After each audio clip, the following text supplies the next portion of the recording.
नुसता शिरा आणि प्रसादाचा शिरा ह्यात नेमकं काय फरक आपल्याला जाणवतं? प्रसादाचा शिरा खाल्ला की तो एकदम चविष्ट लागतो, हो की नाही? मग तो प्रसादाचा शिरा कुठच्या पद्धतीने बनवला जातो, त्याची रेसिपी काय आहे? आज आपण तुमच्यासाठी घेऊन आलोय कोकणचं कोकणी मास्टर शेफ मध्ये खास प्रसादाचा शिरा. आणि तो बनवण्यासाठी आमच्याकडे एक खूप अतिशय सुंदर आणि माझ्या एकदम जवळची अशी गेस्ट आलेली आहे. कोण आहे त्यांची ओळख करून देते. आमच्या सोबत आहेत स्वाती नवाते उर्फ माझी अम्मा. हॅलो, नमस्कार. नमस्कार. स्वागत आहे अम्मा माझ्या YouTube चॅनलवर. नमस्कार, नमस्कार. कसं वाटतंय तुला माझ्या YouTube चॅनलवर येऊन? वा, मस्त वाटला. चुलीवर मी शिरा करून दाखवणार आहे, प्रसादी शिरा. बरोबर. तर माझ्या अम्माच्या हातचा शिरा आमच्या गावात खूप प्रसिद्ध आहे. म्हणजे लोकं परत-परत ऑर्डर्स देतात, बोलवतात. कुठचाही समारंभ असेल, शुभ कार्य असेल किंवा सत्यनारायणची पूजा असेल, तर अम्माच्या हातचा प्रसादाचा शिरा हा तिथे बनलाच जातो. तर आज पहिल्यांदा माझ्या YouTubeच्या मार्गे मी तुम्हा सर्वांपर्यंत अम्माची ही सिक्रेट रेसिपी शेअर करणार आहे. चला तर मग सुरू करूयात. रेडी? हो, रेडी. तोपाला मी रक्का लावली आहे, काळा होऊ नये तोप म्हणून. हं, घासायलाही बरा पडणार बाणी. बरोबर. तर आता हे चुलीवर ठेवणार मी. ओके, हं. ह्याच्यात आता तूप टाकायचं आहे. ओके. आणि आपण किती किलोचा आज शिरा बनवणार आहे? मी अर्धा किलोची बनवणार आहे आज. ओके. आणि जास्त करून आपण किती किलोचा बनवतो की फरक असतो? ऑर्डर प्रमाणे ऑर्डर बनवला जातो? प्रमाणे बनव. 5 किलो, 10 किलो, 20 किलो, 25 किलो. तुम्ही सगळ्यात जास्त किती किलोचा बनवलाय मी आजपर्यंत? 20 किलोची बनवली एकटीने. एकटीने 20 किलोचा हा, शिरा शिरा बनवलाय. बनवले. क्या बात है! अर्ध्या किलोच्या शिऱ्यासाठी तुपाचं प्रमाण किती असतं? पाव किलो पुरतात. मी अर्धा किलोला अर्धा किलो तूप घेणार आहे आज. जास्तीत जास्त हा, तूप हा, घातल्याने जास्त जास्त चांगलं चांगला होतात म्हणून. स्वाद येतो. हम्म. पण काही जण डालडाचाही वापर करतात. मग डालडा चांगला की तूप तूप चांगलं? चांगला. गावठी तूप चांगला असतं, घरगुती अगदी. डालडाची मग थंड झाल्या का घट्ट होतात, रवा बरा लागत नाही त्याच्यामुळे. मग डालडा शक्यतो तुम्ही अव्हॉइड करा. जास्तीत जास्त तुम्ही प्रयत्न करा की घरगुती तूप असेल हा, किंवा तुम्हाला जर बाजारात असं छान ताजं तूप मिळत असेल तर ते घेऊन या. आणि आपण तुपाने सुरुवात हा. करणार आहोत. हे बघ सर्वप्रथम तूप तूप घाल. घालणार आहे हा. आपण. अर्ध्या किलोच्या शिऱ्याला आम्ही अर्धा किलो असं तूप घेत आहोत. तुपाने चव पण बदलते ना अम्मा? आता तूप गरम करून हो, घ्यायचंय.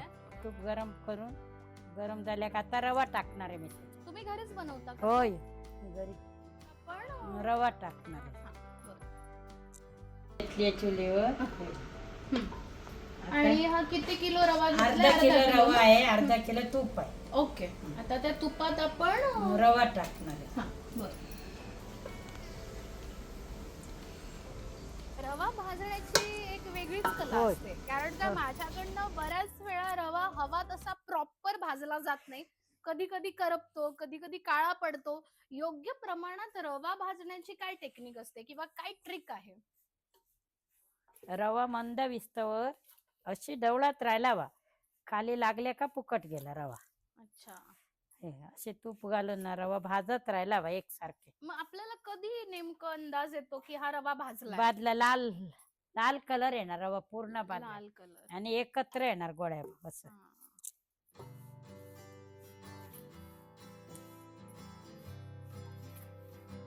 आपण आता इथे रवा भाजून घेतोय हो. चांगल्यापैकी. रा- तुमचंही होत असेल ना की रवा जेव्हा तुम्ही भाजायला घेता, मग उपीटसाठी असो किंवा शिऱ्यासाठी, बऱ्याच वेळा आपल्याला रवा कितपत भाजला गेला पाहिजे समजत नाही. आणि काही वेळा मी बऱ्याच ठिकाणी अम्मा शिरा टेस्ट केला पण त्यांचा कच्चा राहतो. हा, त्याचं काय कारण असतं? ते रवा कमी भाजतात ना त्याच्यामुळे. हा, रवा सुका कमी. राहतो, कच्चा हा, राहतो. पाणी कमी घालतात याने रवा कमी भाजतात त्याच्यामुळे. पाण्याचं प्रमाण, हा, रवा पाणीचं कसा प्रमाण. भाजला गेला पाहिजे हा. ते पण एक खूप टेक्निक आहे. म्हणजे आम्ही इथे रेसिपी तुमच्या सोबत नक्कीच शेअर करतोय, पण तुम्हाला या टेक्निकॅलिटीज प्रॅक्टिसने आणि पेशन्सनेच येणार.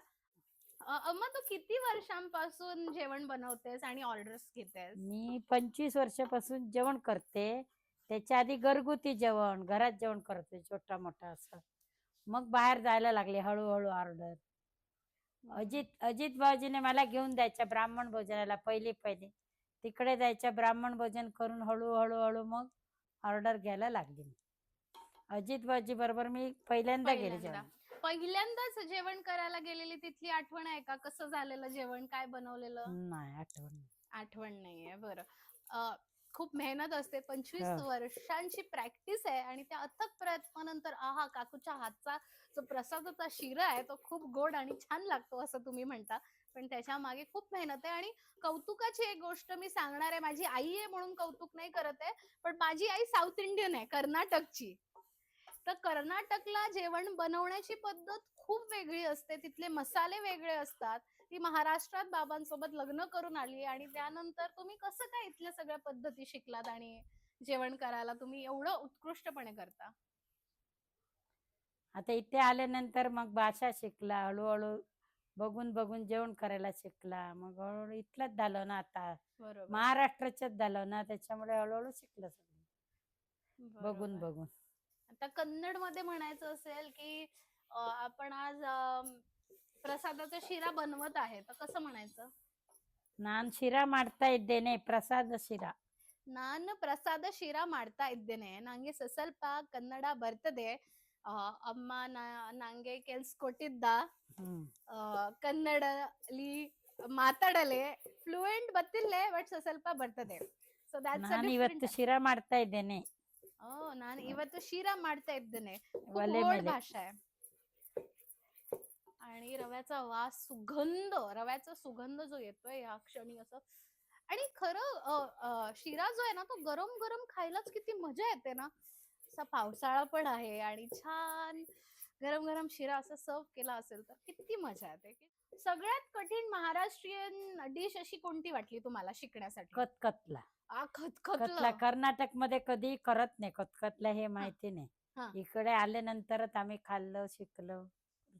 खतखतलं हम्म. माझ्या खूप आवडीचं आहे आणि जसं जसं चतुर्थी जवळ येणार आहे, आम्हाला त्या सगळ्या भाज्या मिळणार आहेत आणि आम्ही खतखतलं पण बनवणार आहोत याच चुलीवर. So stay tuned for that. Okay, ते वेलची आपल्याकडे केळी जरा आहेच. चिर हा. तर मग मी आमच्याकडे तोपर्यंत गड लागली आहे घरातली ती घेणार. घे गो. ताजा ताजा हा घड आणि त्याची हा. ताज्या त्याच्या घडाची केळी किती घेऊ अम्मा? किती 4 घे. लागणार आपल्याला? अर्धा किलो 4 शिऱ्यासाठी? 4 चार. 4 केळी घे. तोपर्यंत गप्पा मारत मारत मी 4 केळी अशी काढते. चुलीवरचे जेवण चविष्ट असते गॅसात. गॅस पेक्षा ना. हा. आणि बरेच जण मला भात वाटतं पण चवीला लागते मस्त लागतात छान भात. लागतं. केळी हा प्रकार लोकांना माहिती नसेल. हे एक सिक्रेट इन्ग्रेडियंट आज तुम्हाला, म्हणजे बऱ्याच जणांना माहिती असेल पण खूप जणांना माहिती नसतं की प्रसादाच्या शिऱ्यात आपण केळी देखील घालतो आणि खूप पिकलेली अशी पाहिजे ही केळी. कच्ची केळी असेल तर चव नाही येणार. केळी घातल्याने काय फरक पडतो शिऱ्यात? चवीला येते जरा वेगळा. ते आंबट गोड असते ना आणि केळी. कशा प्रकारे चिरायची? छोटे छोटे हो तुकडे? छोटे छोटे गोल गोल कर. हा असं चालेल? जरा 2 मोठा भागं? कर. हो. अजून मोठे? हा बस. बरोबर. हो. ओके. तुम्हाला सगळ्यात जास्त काय बनवायला आवडतं? आई हसते. तिला ह्या मला एपिसोड साठी कतकतला आवडते जास्त करायला आणि हा. गोड पदार्थ. गोड पदार्थ. गोड पदार्थ आणि कतकतला आवडतात मला करायला. मी म्हणत होते की माझ्या आईला या एपिसोड साठी कन्व्हिन्स करा. मला बरेच आठवडे गेलेत. ती कॅमेरा फ्रेंडली नाहीये जास्त. ती खूप शाय फील करते. तिला आवडत नाही असं प्रमोशन वगैरे किंवा तिच्या कलेचं काही काय म्हणतात स्तुती केलेली तिला बिहाइंड द कॅमेरा. आता पण म्हणत होती की मला दाखवू नको, तू बोल, मी तुला सांगत जाते तू कर. म्हटलं नाही नाही, काकूंना असं बघितलंय सगळ्यांनी, बऱ्याच जणांच्या घरी काकूने जाऊन जेवण केलंय. पण असं व्हिडिओवर पण जरा बघण्यात वेगळी मजा असते ना. आणि तुमच्या घरी जेव्हा अम्मा जेवण बनवायला किंवा प्रसादाची शिरा बनवायला येत असेल तेव्हा तुम्ही बिझी असाल, एवढा वेळ मिळत नसेल तुम्हालाही बनवायला. मग तुम्ही म्हणत असाल ना, काय किती छान झाला, मग काय कसं करता? मग आज हा व्हिडिओ त्याच खास आमच्या गावातल्या लोकांसाठी आहे, आमच्या कोकणातल्या लोकांसाठी आहे, ज्यांना उत्सुकता असते की हे कसं बनवतात. तर अम्मा, मी तर माझ्या आज YouTube चॅनलवर तुला अम्माच म्हणते, कारण का अजून दुसरं कायच म्हणू. खूप फॉर्मल झालं असतं काहीतरी असं, मॅडम, अहो, हे ते असं म्हणायला. ऑकवर्ड झालं असतं मला दोघांना. पण बाहेर तुम्ही जेव्हा जेवण करायला वगैरे जाता, ऑर्डर्स येतात, तेव्हा तिथली लोकं तुम्हाला कुठच्या नावाने ओळखतात किंवा काय म्हणतात तुम्हाला? मला काकू म्हणतात जास्त, हां. आणि शांती म्हणून पण ओळखतात. शांती हे हा, तुमचं माहेरचं माहेरचं नाव नाव. माझं. हां. शांती म्हणून ओळखतात हां. आणि काकू म्हणून ओळखतात. अच्छा.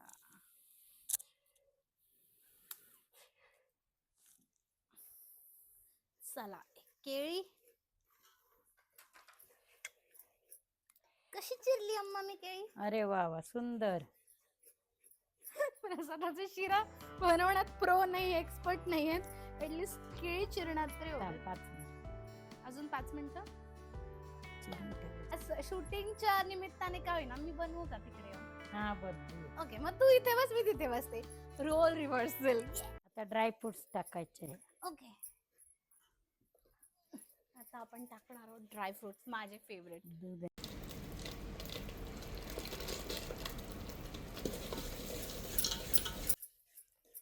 ओके. हं. ओ, रिव्हिजन करूयात. तूप टाकलं, रवा भाजला, मग त्यानंतर ड्रायफ्रुट्स टाकले आता आणि केळी केळी चिरलेले आहेत. आता आपण केळी केळी टाकायची. टाकणार आहेत. तर आपण टाकणार आहोत केळी. मग दुधाने पण टाक.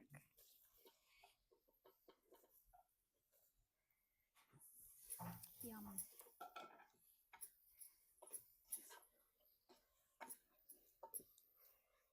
पाणी आणि दूध उकळून घेतलेलं आहे. ओके. आता त्याच्यात टाकणार आहे. ओके. हां. सो पहिलं पाणी की दूध? दूध घाल. ओके. सो आम्ही दूध ऑलरेडी गरम करून ठेवलेलं. ह्याचं प्रमाण किती आहे अम्मा?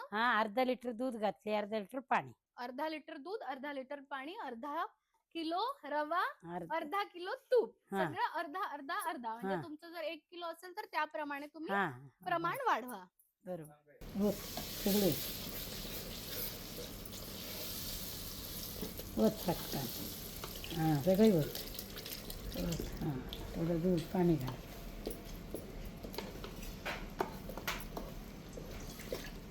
बस बस बस, पुरे. आता त्याला आता 5 मिनिटं झाकण मारून ठेवायचं आहे हां. चुली. हो, निकाऱ्यावर हं. फुलणार ते. साखर टाकायची. ओके. अजून आम्ही साखर नाही टाकली आहे. हो, वेळ आहे हं. साखर. जा. दे. आता आपण झाकण ठेवणार आहोत 5 मिनिटं. 5 मिनिटासाठी. प्रसादाच्या शिऱ्याला, हां. हे शिऱ्याला गुळ पण छान लागतात. अच्छा, ह्याच्यात आता गुळ घालायचे अर्धा किलो. रवा अर्धा किलो घेतला अच्छा, ना. मग तुम्हाला जर साखर नको असेल तर तुम्ही गु- अर्धा गु- किलो गुळ गुळ घालू देखील शकतात. घालू शकता. हा, गुळाचे पण मस्त लागतात. बघ आता केळीचे स्वाद बघ, हे केळीचे स्वाद छान येतात. सुटसुटीत झालाय ना? सुटसुटीत झाली. हो, असं शिरा सुटसुटीतच पाहिजे. आता निकाऱ्यावर झाकण ठेवल्यामुळे बरी शिजून येईल. योग्य प्रमाण घातलं तरच तो हां. सुटसुटीत होतो, नाहीतर आणि कधी बरी कधी लागतात. घट्ट होतो, कच्चा होतो. आता साखर टाकायची याच्यात. आता आपण साखर टाकणार आहोत. हो. साखरेचं प्रमाण किती असणार आहे? अर्धा किलोला अर्धा किलो. अर्धा किलोला अर्धा अर्धा किलो किलो. साखर. हो.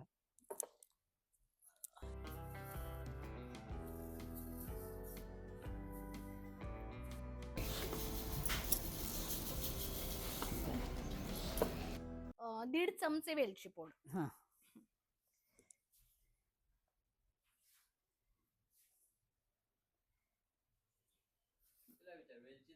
घालून टाक. वेलचीच कशाला घालतात?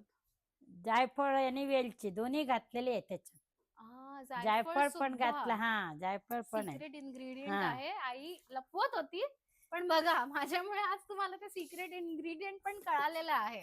हां. कमेंट मध्ये नक्की सांगा मला हे तुम्हाला माहिती होतं की नाही. आणि बरेच जण थोडंसं मीठ सुद्धा घालतात ना, हो, मीठ पण चालतं थोडीशी पण आपण नाही चवीला. घालणार आहोत.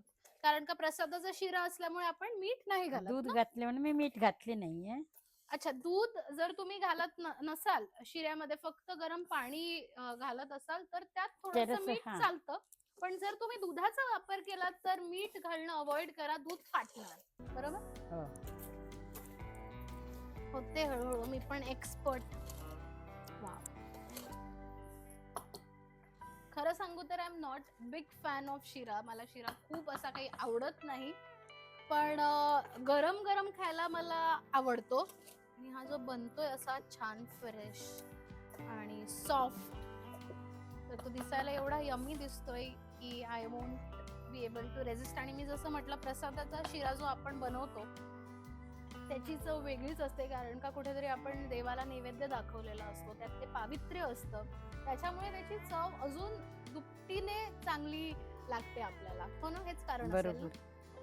आता शिरा आज आपण बनवलाय, हा जर आपल्याला थोडे हे दिवस 2 ठेवायचा दिवस असेल. बाहेर चांगल्यापैकी टिकते, काही होत नाही 2 दिवस. अच्छा, मग तुम्हाला जास्त दिवस ठेवायचे असले तर फ्रीज मध्ये ठेवायला.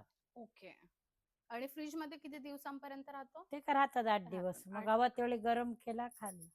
गरम करताना काही पद्धत आहे का? थोडंसं पाणी टाकून, गरम नको पाणी नको, काहीच नुसते टाकायची? बारीक गॅसवर ठेवून द्यायचं ढाकण मारून. Okay okay. सो डालडा शक्यतो अवॉइड करा जर तो प्रसादाचा शिरा असेल, किंवा तुम्हाला खरंच तुमच्या घरी पाहुणे येत असतील, मित्रमंडळी येत असतील, शक्यतो तुम्ही तूप वापरा. आणि त्यांना शक्य नसेल, तूप महागही आहे, घरात ज्यांना बनवता येत नसेल त्यांनी मग डालडा वापरा, काहीच प्रॉब्लेम नाही. पण डालडा वापरताना कोणती काळजी घ्यावी लागते? काय सांग? असं काही नाही नाही म्हणजे पाण्याचं प्रमाण किंवा नाही काय नाही, असं काही सेम वेगळं? तशीच. तसंच बनवा, तशीच, प्रोसेस सेमच असते. फक्त तूप आणि डालडा एवढा फरक होता तेवढाच शिऱ्याचा. कलरही बदलतात मग शिऱ्याचे. आता ही चव घेऊन बघ शिऱ्याची. आहा, अम्माच्या हातचा शिरा तयार आहे आणि हा खास प्रसादाचा शिरा आहे. सो मी आता हा टेस्ट करणार आहे.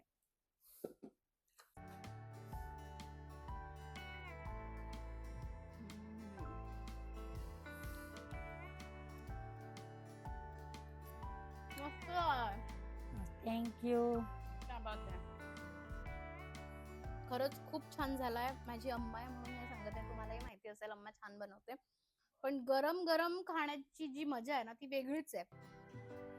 हा प्रसादाचा शिऱ्याचा एपिसोड तुम्हा सर्वांना कसा वाटला नक्की कॉमेंट मध्ये कळवा. आणि अजून कोकणी कोणते पदार्थ आम्ही तुम्हाला दाखवू, तुमच्यापर्यंत कोणत्या कोकणी पदार्थांचे रेसिपीज पोहोचवू, कॉमेंट मध्ये हे देखील सांगा, म्हणजे आम्हालाही कळेल तुम्हाला काय बघण्याची उत्सुकता आहे आणि काय बघण्याची आवड आहे. अम्मा, खूप खूप आभारी मी, कारण का तुला खूप कन्व्हिन्स करायला लागलंय मला या व्हिडिओ धन्यवाद. मध्ये आणण्यासाठी. ह्या पुढे येशील ना अजून व्हिडिओज बनवायला? अम्माच्या हातचं काय तुम्हाला बघायला आवडेल हेही सांगा. काय बनवणार आपण नेक्स्ट? बघू काय काय वेगवेगळ्या गोष्टी बनवूच. हो. तर आता आम्हाला जाऊन जेवणही बनवायचं आहे. आंबाड्याच्या रायता करायचे मला. आपण खूप सारे रेसिपीज तुमच्यासाठी घेऊन येणार आहोत. हा व्हिडिओ बघितल्याबद्दल खूप खूप धन्यवाद. Please do like, share and subscribe to our channel, कारण का तुमचं लाईक, शेअर, कॉमेंट आणि सबस्क्रिप्शन आमच्या साठी खूप मोटिवेशनचं कारण आहे. सो धन्यवाद. Bye bye.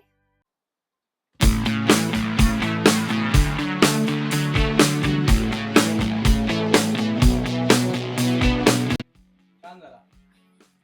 जसा प्रसादाचा बनवतात ना, हा. सत्यनारायणाची पूजा हा. किंवा वाढदिवस, वर्धापन दिन, चांगला झाला. ओके. Turn me round.